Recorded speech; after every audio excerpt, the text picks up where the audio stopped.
बिस्मिल्लाहिर्रहमानिर्रहीम। अस्सलाम वालेकुम दोस्तों, आज के इस ऑडियो लॉग में हम बात करने जा रहे हैं इमरान खान के लॉन्ग मार्च के हवाले से। जैसे कि आप सबको पता है कि इमरान खान ने कल से लॉन्ग मार्च शुरू कर दिया है और पहले दिन में ही उनको बहुत ज्यादा सपोर्ट मिली है। ये तो सबको मानना पड़ेगा, चाहे इमरान खान का मुखालिफ हो या उसका हिमायती हो, सबने माना है कि उनको बहुत ज्यादा मैसिव सपोर्ट मिली है। मगर सवाल ये पैदा होता है कि क्या ये लॉन्ग मार्च अपने मकासद हासिल करने में कामयाब हो जाएगा या नहीं। अब इमरान खान के मकासद क्या है इस लॉन्ग मार्च से रिलेटेड, ये वाजे करना बहुत जरूरी है। सबसे पहला मकसद इमरान खान का ये है कि इस इम्पोर्टेड गवर्नमेंट की जाए छुट्टी, दूसरी इलेक्शन की डेट ले ली जाए, और तीसरा जो ऑब्जेक्टिव ये है वो स्पेसिफिकली ये है कि ये जो ISI के अंदर गूंज आकर बैठ गए इन सब का सफाया किया जाए। उसके बाद देखा जाएगा कि पाकिस्तान के अंदर जो नई गवर्नमेंट आएगी, बकाया पॉलिसी वो न्यू इलेक्टेड गवर्नमेंट लेकर चलेगी। अब मसला यहाँ पर ये है कि क्या ये सारी की सारी चीजें अचीव होंगी या नहीं होंगी, किस तरह से होंगी, क्या होने जा रहा है, ये सारी की सारी चीजें हम इस ऑडियो लॉग में डिस्कस करने जा रहे हैं। कल जितना लॉन्ग मार्च बढ़ा था, जितनी रश थी और जितने लोग थे, तो एस्टेब्लिशमेंट, गवर्नमेंट और बहुत सारे लोग परेशान तो हैं। अगर इतने सारे लोग इकट्ठे इस्लामाबाद की तरफ चले जाते हैं तो एस्टेब्लिशमेंट के पास इतना ज्यादा ताकत नहीं है वहां पर इमरान खान को रोकने के लिए। ये सीधी सीधी बात है। जो रेंजर्स डिप्लॉयड है, जो पुलिस फोर्स डिप्लॉयड है, तकरीबन 10,000 के करीब कंटीजेंट उनके पास अवेलेबल है। 10,000 की फोर्स तकरीबन एक महीने से इस्लामाबाद में पड़ी हुई है। वो थक भी चुके हैं, वो मतलब टायर्ड भी हैं। कुछ लोग तो घरों से बहुत दूर भी हैं। तो घरों से दूर रहने की वजह से, वहां पर पड़े रहने की वजह से, वहां पर एक महीने से पड़े रहने की वजह से वो बहुत ज्यादा थक भी चुके हैं। और मैंने आपको बता दिया था कि इस्लामाबाद के अंदर कोई लॉजिस्टिकल कैपेसिटी नहीं है कि जहां पर इस फोर्स को रखा जा सके। तो ये सारी की सारी FC को फैसल मस्जिद में ही ठहराया गया है वहां पर, और वहां पर ही उनके बिस्तरे वगैरह लगाए गए। मतलब अगर ठंड पड़ती है तो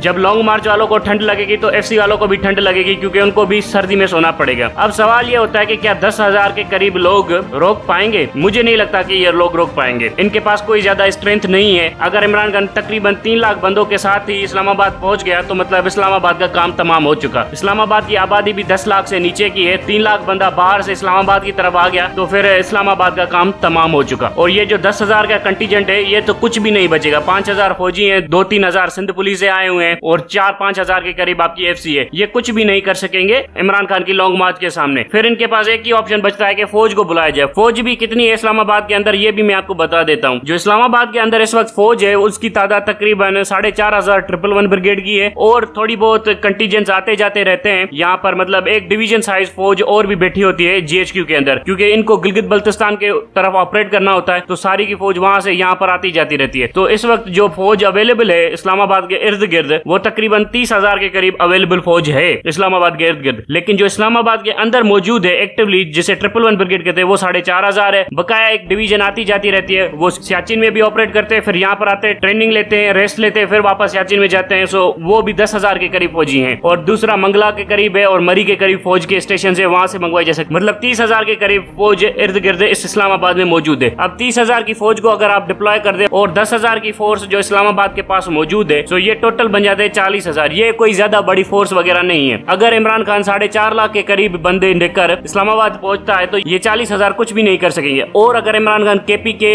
और गिलगित बल्तिस्तान और पंजाब से चारों तरफ से इस्लामाबाद के ऊपर चढ़ाई करता है तो ये 40,000 टुकड़ों टुकड़ों में तकसीम हो जाएंगे और कुछ ज्यादा अचीव नहीं कर पाएंगे। और ये जो फायर करना वगैरह करना, ये सारा के सारे ऑर्डर्स ब्रिगेडियर्स वगैरह नहीं मानेंगे। टोटल 48 ऑफिसर्स हैं पाकिस्तान आर्मी के अंदर जिन्होंने ये सारा का सारा operation regime change carry out किया है, जिन्होंने जनरल बाजवा को अनकंडीशनल सपोर्ट दिया है। अब कोशिश ये की जा रही है कि 111 ब्रिगेड में यहाँ एक और डिवीजन है यहाँ पर लगती है, उसके अंदर वो सारे के सारे ऑफिसर्स एज ए ब्रिगेडियर लगाए जाए, या एज ए मेजर या कैप्टन या कर्नल के तौर पर लगाए जाए, ताकि अगर कोई ऐसी सिचुएशन हो जाए जब इस्लामाबाद का सिविलियन सेटअप ठप हो जाए तो फौज को गोली चलाने में हेजिटेशन ना हो। लेकिन मुझे बड़ा शक पड़ता है इस बात पर, क्योंकि अगर फौज ने ये गोली चलाई पाकिस्तान की आवाम की तरफ तो ये सारी की सारी गोलियां फौज की सियासत पर होंगी, फौज के नैरेटिव के ऊपर होगी, फौज की सियासत हमेशा हमेशा के लिए खत्म हो जाएगी। सो ये जो कॉल है ना, ये बड़ा मुश्किल कॉल है किसी भी आर्मी जनरल के लिए लेना, including army chief general Qamar Javed Bajwa. और ये कभी भी अथॉरिटी एक्सरसाइज नहीं की गई थी पाकिस्तान के अंदर। अगर ये कॉल देता है जनरल कमर जावेद बाजवा तो जनरल कमर जावेद बाजवा को भी नहीं पता कि उसके सिपाही कैसे रिएक्ट करेंगे। उल्टा ये ना हो कि वो अपने ऑफिसर्स को ही शूट कर दे। सो ये भी हो सकता है। उल्टा यही ना हो कि GHQ के अंदर ऑफिसर्स भी जनरल कमर जावेद बाजवा को ही शूट कर दे। सो ये सारी की सारी जो ऑर्डर्स है ना, ये नहीं देना चाहती फौज, ना ही फौज इस दलदल में पड़ना चाहती है। इसी वजह से आप देख रहे होंगे कि DG ISPR ये सारा का सारा टोला जनरलों का बड़ा परेशान है, क्योंकि इमरान खान ने इनको गर्दन से दबोच लिया। अब ये जो ऑप्शन था मिलिट्री वाला कि मिलिट्री को बुला के गोलियां चलवाएंगे, आर्टिकल 245 लगाएंगे, ये सारा कुछ खत्म हो चुका है। सो